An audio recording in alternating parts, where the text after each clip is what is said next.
What do you lean on? Not talking about that kind of lean. I'm talking about where you put your confidence to get you through the day. Maybe you like to lean on getting all the right answers. A+. Or maybe you lean on running the fastest or getting picked first in PE.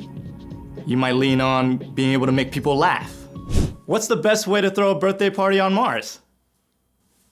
You plan it. Maybe you even lean on getting a new pair of shoes or the latest gaming system to make you feel good. None of those are bad things, but if you put your confidence in them, they're going to slide. Just like that shelf. You'll mess up on a test, sprain an ankle, discover someone's laughing at you instead of at your jokes. And that brand new gaming system?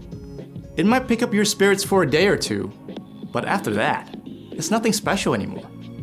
There's only one safe place to put your confidence. God made you. God loves you. And you were designed to lean on God. Even when your day doesn't go the way you hoped, God doesn't change. When you have to wait, God is still there. And when you're worried or anxious, God still has a plan. God can be trusted over and over again. When you ask God each day to guide your steps and trust God to give you the strength and confidence, others can see that peace and freedom that comes with it. They can see God at work in you. That's why trust is such an amazing way to worship God with your life. Because worship is about more than just singing loud. It's all about living loud.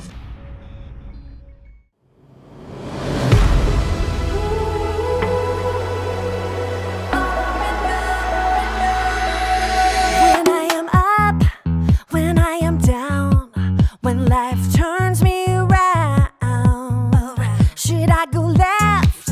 Should I go right? Should I be walking in circles in my mind?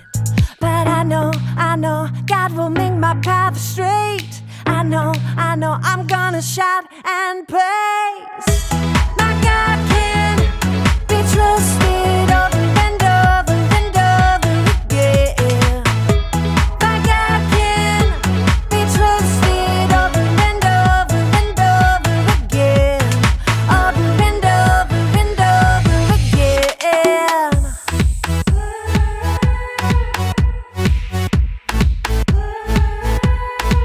When I am up, when I am down, when life turns me around,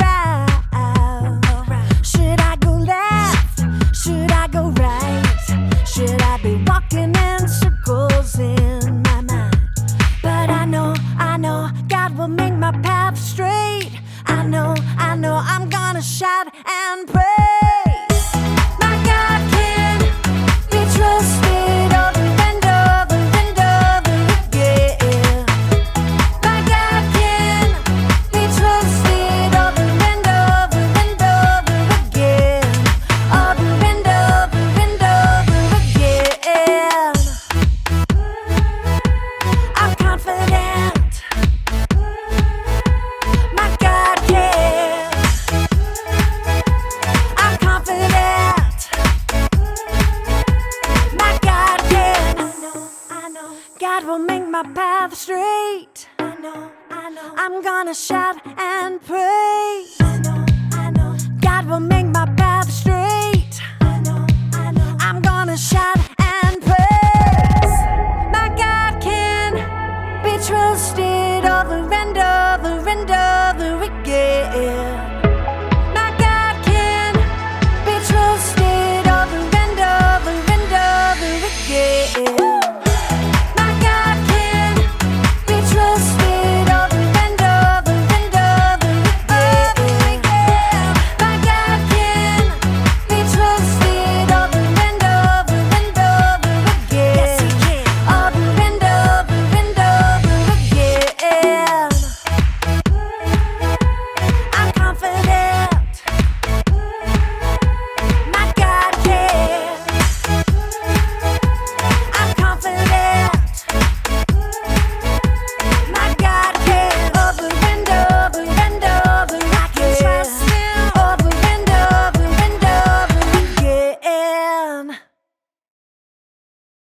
to Story Lab. This week, we're talking about trust, while we also take a look at a story of a couple who may win the award for the oldest new parents ever. Oh, and wait for this. Wait for it.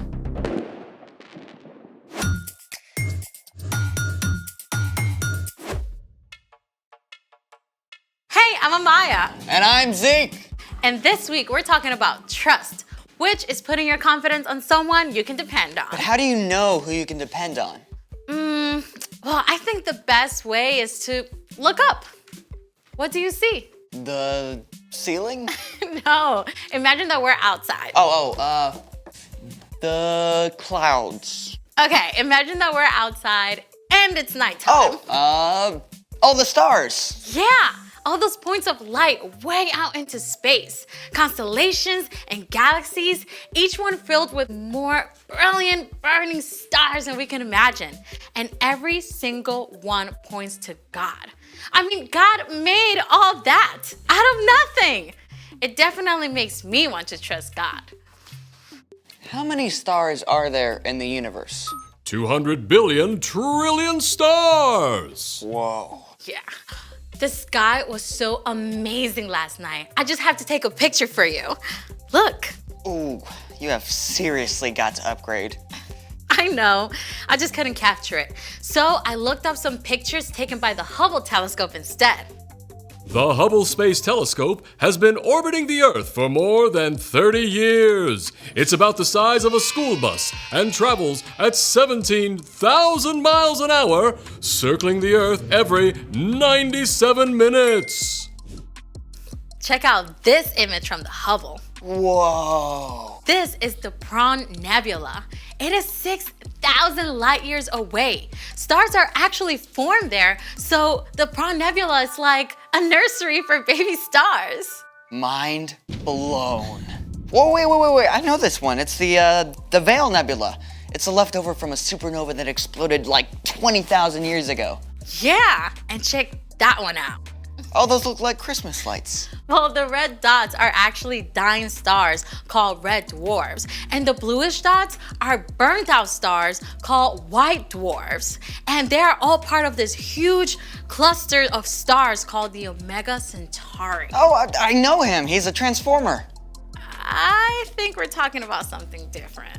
Oh, is that it? I want to see more stars. Well, that's all I've got. Unless What? we can make our very own stars right here in the lab. I'm ready. I don't think you're gonna need those. They're for style. Okay then, let's make it. Follow along and you can do this at home if you like. What have we got, Zeke? Step 1. Fill a big jar or vase or tank about 2/3 full of water.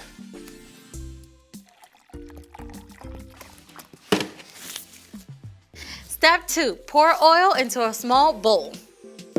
Or 2, or 3.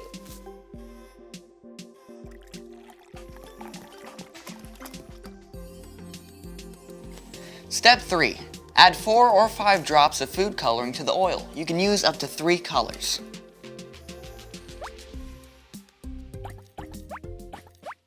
Step 4, whisk the food coloring with the oil.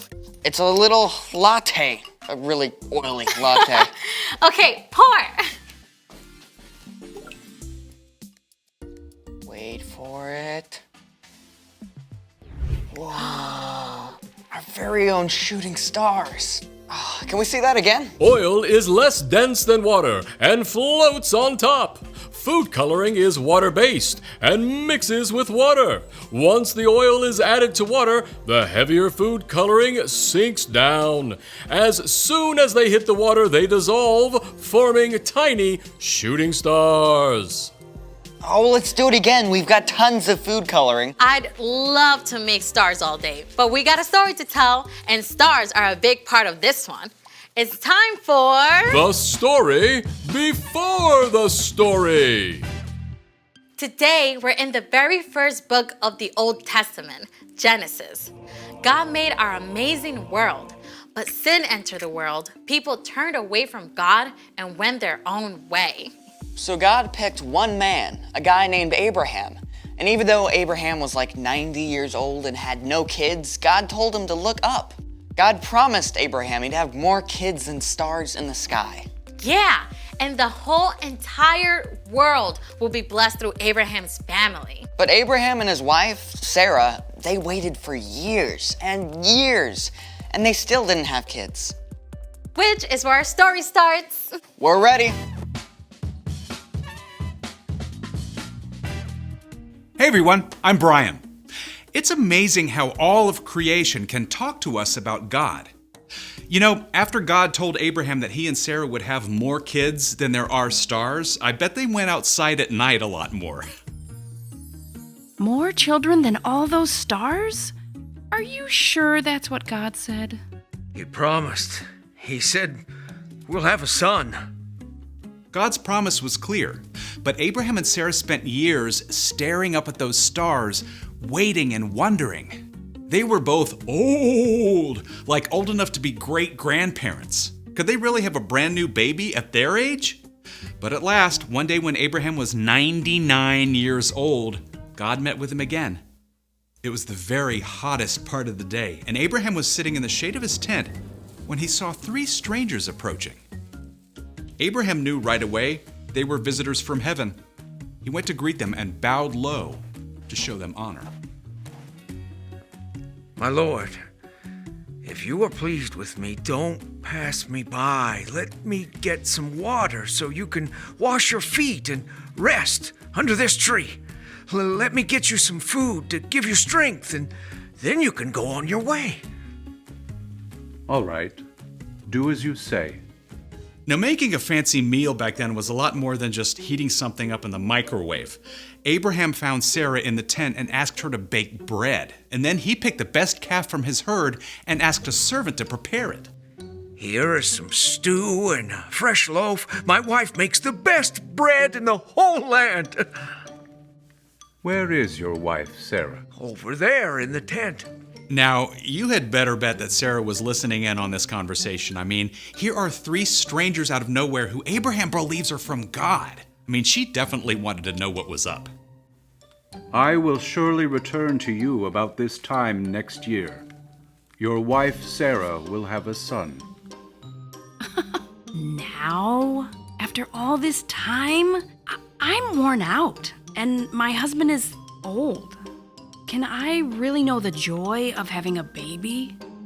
The Lord knew exactly what Sarah thought and said to Abraham, Why did Sarah laugh? Is anything too hard for me? I will return to you at the appointed time next year. Sarah will have a son. I didn't laugh. Yes, you laughed. Oof. Sarah seriously got called out there, but God wasn't angry with her. God was gracious to Sarah, and Sarah did become pregnant, and after some time, she gave birth to a baby boy. God has given me laughter. Actually, everyone who hears about this is going to laugh along with us. I'm so old, but here I am taking care of a baby. What should we name him? What about Isaac? Of course, Isaac. You're going to have a big family, little one. As many as there are stars in the sky. The end.